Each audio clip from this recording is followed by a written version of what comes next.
Okay, I think I got the intro down now. Oh, okay, let's see. All right. Oh, I started. Hi, hello, and how's it going? It is her, she, it is me, it is I, Millenia Decade. And I'm Alex with an I, and this is Café. Con glitter. Yeah, you got I it. got it.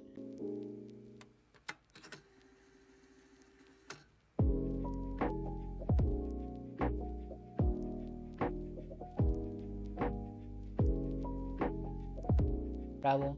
¿Dónde está el billete? ¿Dónde está la plata? I never heard that song. Don Francisco. Oh, I forgot about that dude. Memory unlocked. Oh, wait, is he still alive? No, huh? Oh my god. He passed away, didn't he? No, he didn't. Are you sure? He's German. I know, but we're talking about if he's alive. Yeah, I've been doing great. How are you? So today's topic is, drumroll please,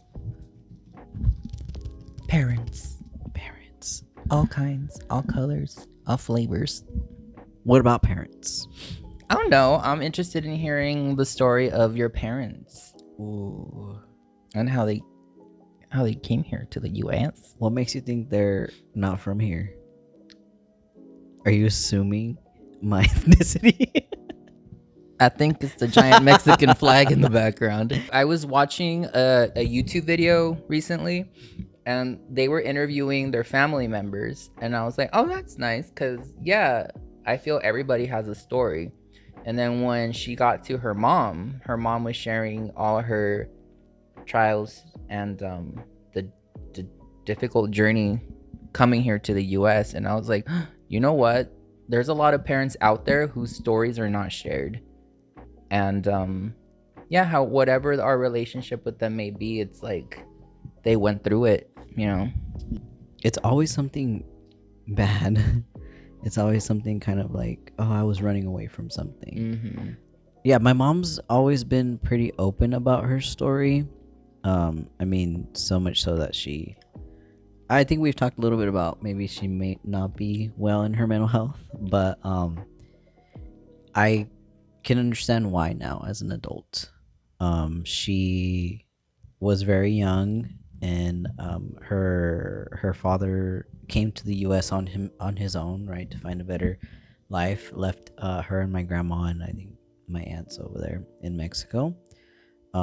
She's from Zacatecas, so yeah, she was being abused by her stepdad, all her since she was like 6 years old.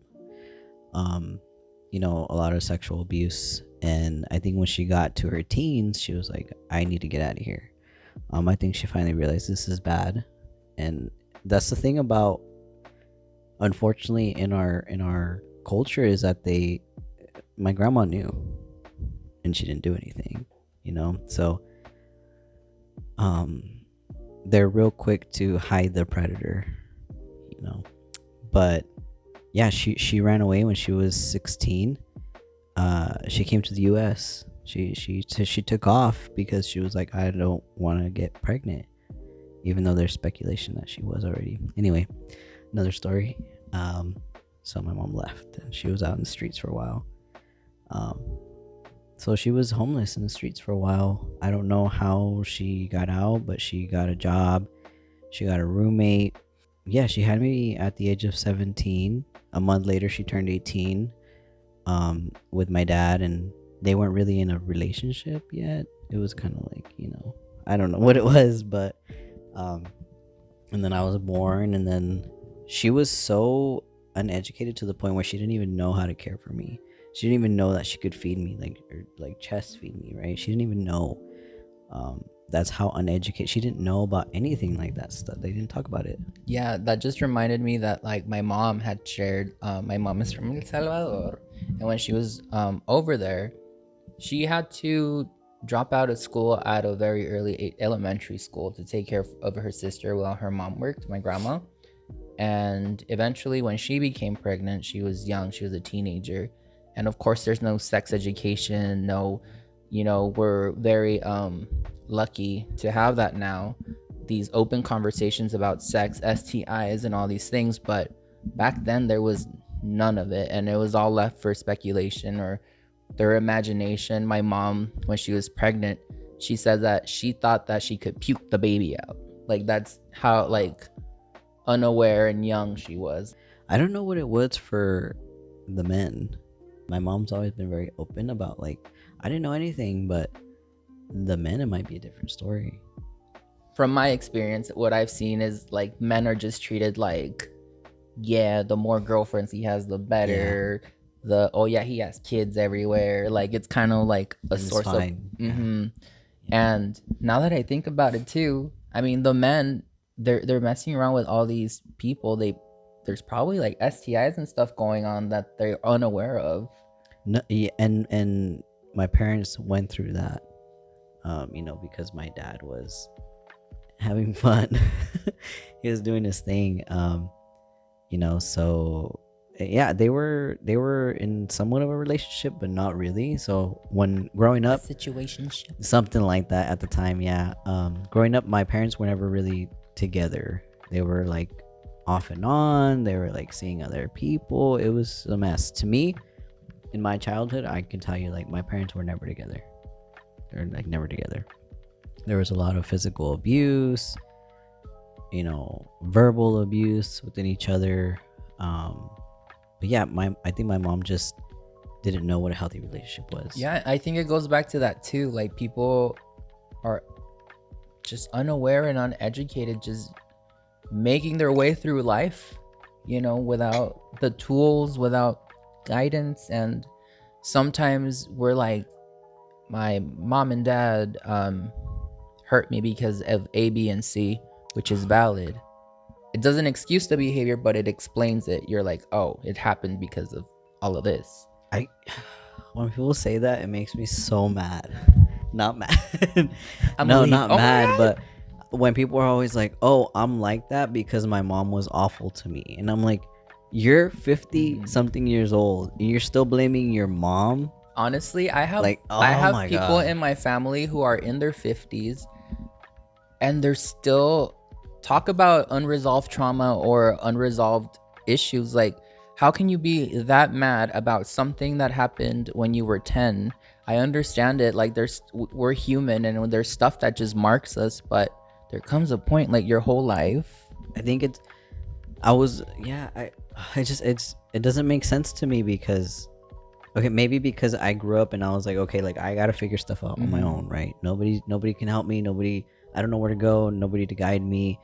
I had to make up, what being a man was, right, to myself. So, and it just, the accountability piece that adults don't have is mind blowing to me, because I'm just like, dude, you're even 25, 30, whatever the case, and you're still mad about the way your dad treated you. Like, when are you gonna go to therapy?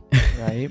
There's and deal with it, like, deal with those feelings, or talk to your parents, or even if you don't want to talk to them, like, figure it out yourself. Like, I don't want to like put names out there, but I know of people in the family who are well into their 50s, and they're like, you hurt me when I was a kid, and they're still asking for things. They're asking for money from their parents because they hurt them. And I'm like, there comes a point when you have to come to terms, I don't know, something. I think it's the resiliency piece, and we talk about it all the time, right? Learning resiliency and then learning accountability. And I was watching something that I heard a celebrity say, but they were talking about what it means to be, or when do you know you're a man, or something like that, right? But I think this applies to people in general. But when you can hold yourself accountable for things, that's when you become responsible. That's when you become an adult.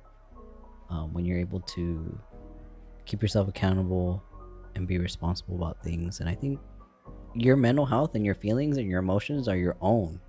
You can't blame other people for them. You can blame them for hurting you, but if you wallow in it and you sit in it, that's on you. And then I don't want to dismiss like traumatic situations that may have happened, because of course there's nuance. There's things that maybe you're thinking of one thing, I'm thinking of another, and you never know what people go through. You lost train of thought. Choo choo. Yeah. There it goes. So like my mom just wasn't. She couldn't even she couldn't even hold herself accountable for some of her mistakes. And so when I was a kid, it was like that's why I was on my own. Like, you know, she couldn't even take care of herself, let alone take care of me, another human being. She fed me. We had a place to stay. That was the basic needs were met. But kids need other needs too. My dad's been very open about being like, hey, I couldn't stay because of your mom. Like, she drove me crazy. And I'm like, I know.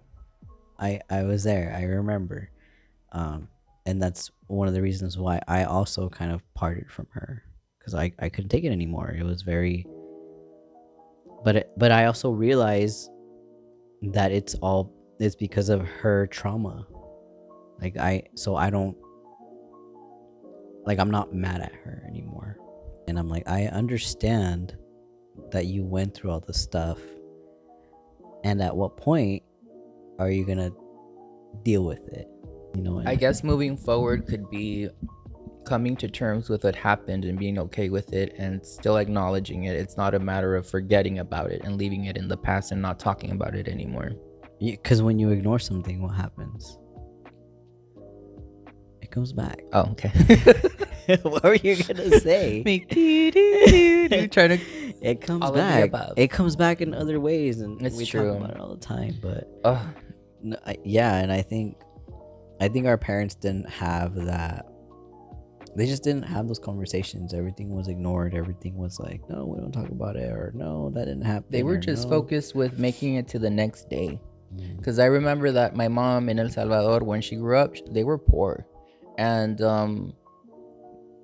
it all started with the matriarch, my great grandma. She had her husband and everything was okay-ish. He was murdered. And then that forced my great grandma to start working.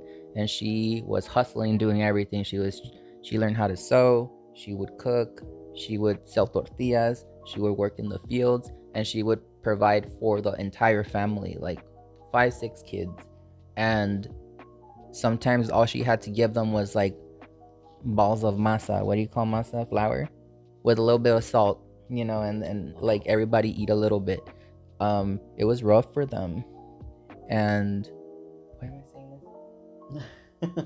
What was I saying? You're talking about the struggles. Yeah. Oh, okay. And that was their reality. They were just trying to make it day by day. Mental health or healing or healthy conversations were like not even at the bottom of the barrel. They weren't even in the barrel. Like, how? Our generation, millennials, I think, are doing a really good job at being like, no, we're not doing that no more. Breaking cycles. We're talking about it.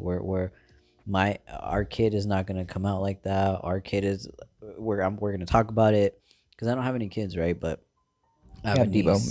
Max Carranza. I have Debo Max, yes, Debo Max Carranza. And 2 chickens. And 2 chickens.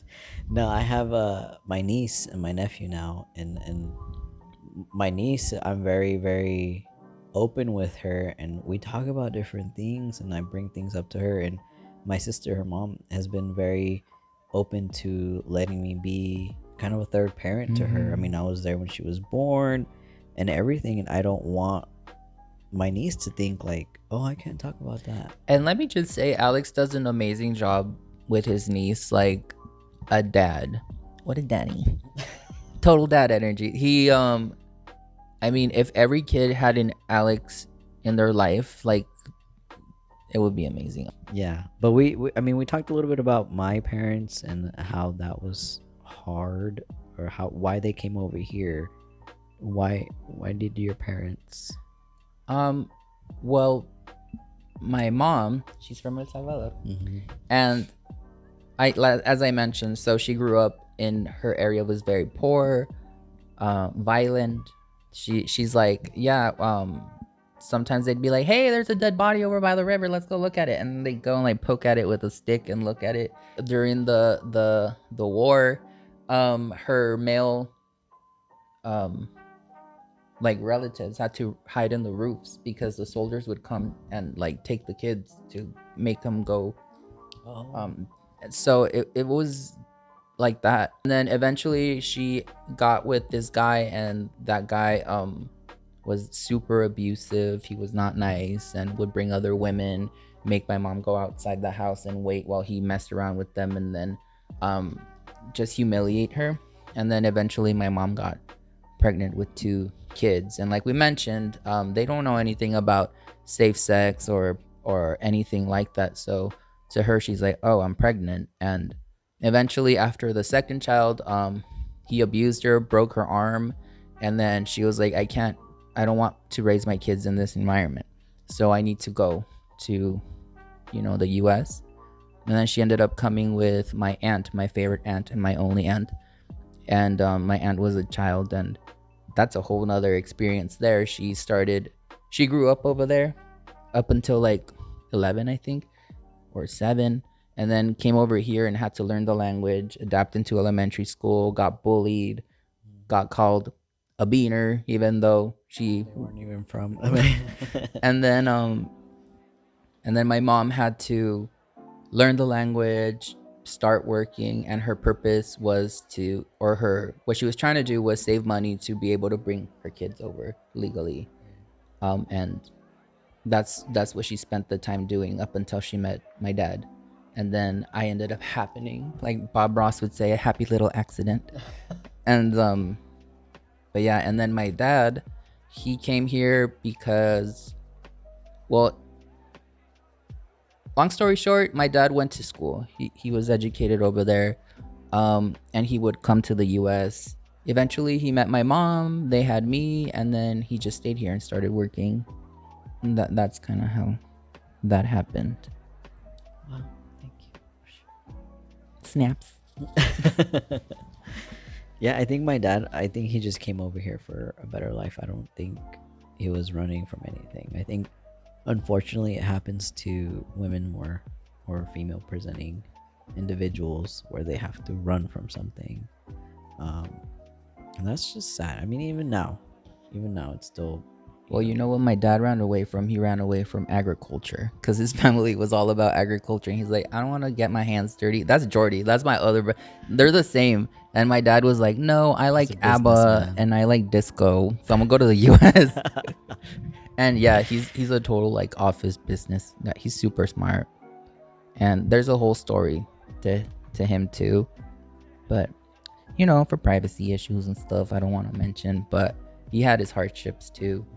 And it's rough for people who immigrate, and then they're expected to perform at the same level as people that are born here, but they don't have all the tools. Other people have more advantages. They speak the language, and on top of that, there's racism and there's hurdles and it's hard. Yeah, some people don't realize some of the doors that they had open for them, and a lot of the times people who, or even our generation, right, like, oh, we all had the same opportunities. It's like, no, we didn't. Yeah, there's some people who are straight up, if you want a better life, work for it. There's no excuse. The language, this, that, no excuse. It's like, some people do have valid excuses or reasons or stuff that's going on, or they don't have the resiliency to go on ahead and do that. I'm glad that my parents didn't stick together, because it would have been worse. I would have seen more abuse, more verbal abuse, more physical abuse. I would have seen more of that, and I don't think I would have been able to, I don't know, I guess, become what I thought was gonna be, because I didn't have anybody to look at and be like, oh, that's a good person. That's what I want to look at. That's how I want to be. There was bits and pieces of my parents that I liked. Debo with this toy. If they stuck together, I think I would have been more fucked up than. But yeah, I think you're right. Now that I think about it, there's a lot of people in my family or people that I know that have that situation going on. and it's a lot more detrimental to the child because it's giving them also this perception that that's what love is or what a healthy home should be. So when someone comes along that does give them or offers them something healthy, to them they're not going to recognize it as that because that's not what they grew up with or what they're used to. Yeah. But that's a whole nother episode. Yeah, it is. Yeah, I think we talked a little bit about our parents and why they came over here, Trauma. and how it was hard for them to navigate here, right? They didn't know the language. My mom still struggles with it. Work opportunities. Obviously, you can't always work if you aren't documented. And even if you can, even if you work here when you're undocumented, you're not going to have the opportunities, the money, the benefits, and you're always going to be fearing too. Yeah. You know how many times we were like, don't go to Walmart. ICE is over there. Oh, don't get me started about ICE. Yeah. Don't get me Yeah, started. no. Sometimes they did have to give up some of their life. So I do respect that. And at the same time, it's like, fuck, like it sucked for me.